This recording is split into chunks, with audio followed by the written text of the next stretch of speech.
Okay, so hopefully most of you have had some thinking about what should be the goals and the various questions that we have discussed. So now I will briefly summarize what we have talked about and also talk about the assignment that you have to create. So as a summary, the first thing is it's important to be aware of your position on the PhD continuum, right? As we saw, it's there are multiple aspects to it, and in its simplest form, it's a continuum. At least at that level, one has to be aware of one's position, both as a student and as a guide. Okay. Then once you become a guide, you need to also be aware of your students' expectations from the PhD, right? So this is also something that one needs to keep in mind to ensure that there is alignment. So it is important to ensure that you and the student are aligned as much as possible,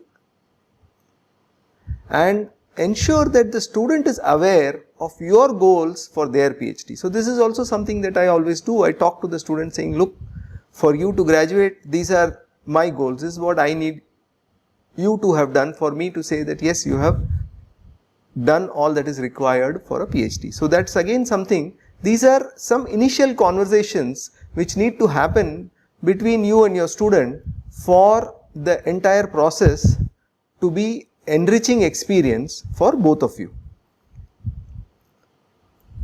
Okay, now quickly to talk about guiding master's students. Okay, most of the ideas for guiding a PhD student may apply at a slightly simpler level. So in the case of master's students, it's important to give more emphasis on developing their skills, technical or otherwise, like for example even communication skills or technical skills with respect to using a software. So PhD students often come with these skills because they have worked somewhere or they have done a master's. So for master's students, it's important to focus on developing their skills. Once again, it's important to ensure that you and the student are aligned as much as possible.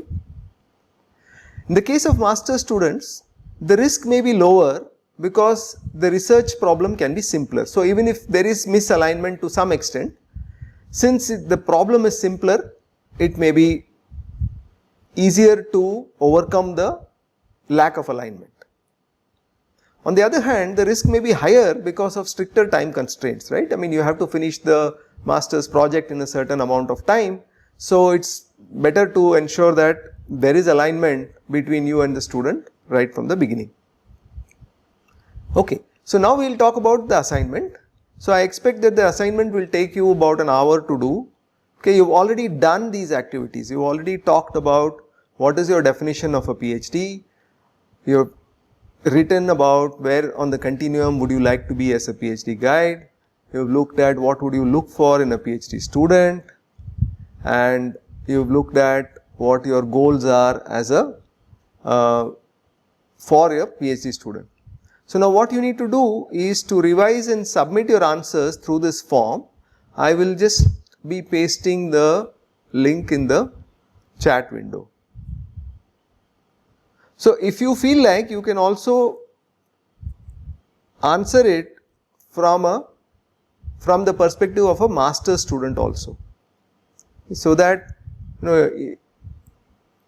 the answers are useful to you. Okay, so this is the form for the assignment, and doing this assignment, it's not just for certification, it will be of significant use to you. So the idea is, it's a reflection exercise that will help you to become a better guide. Okay, so now let's also look at this class responses document. If you see this, there are a number of people have made entries in it. So there are about 100 slides in this document, which has been created today by responses given by different people. So there are different people who have given responses. So what I would recommend is to look at least some of these responses. So it would not be a big drain on your time to scroll through this document as you are answering your own questions, to see if there are some points which others have made that you would like to also adopt for your own answers. Okay. So having said that, let's look at some recommendations. So once you have chosen your position on the continuum, it is important to look for evidence for the pros, that actually the good things that you thought are happening, will happen, are actually happening. And the other important thing is to ensure that you can accept the cons. Sometimes we start off by being aware of the cons, but when we actually have to accept them, you actually have to pay some price for the position. It may turn out to be difficult. So it is important to ensure that you can accept the cons of the position that you have chosen. Okay, and another recommendation is to go beyond standard measurable metrics. Also, while you start working with a student, identify what is a good fit as well as what is not a good fit for you. It's as important to know what is not a good fit as it is to know what's a good fit for you and a student. Okay. Once again, go beyond technical skills here. Identify what you want as the main outcomes and what you think could be the secondary outcomes. And identify the metrics to know that your goals for the student have been met. Like in the example, there were some goals and the next slide had my reasons for how I would know that those goals have been met.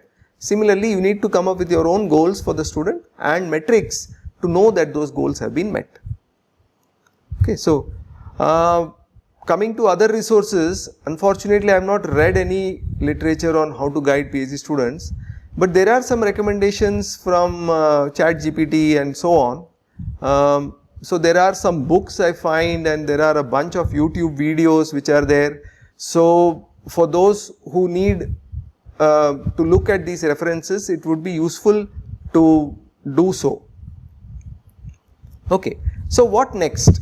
So today what we have done is we have looked at the conceptual aspect of guiding PhDs. Okay, so the PhD continuum, the guide student alignment, and we have done an assignment for identifying where you stand on this whole thing, right? So that is the assignment 1.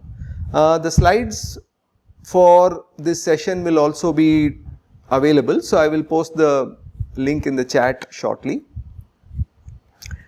The next day we will look at the operational aspect of guiding a PhD student. What is the process, what to do when you are starting off, what to do in the middle, how to close it, what to do if you are stuck. So questions like that is what we will be dealing with tomorrow.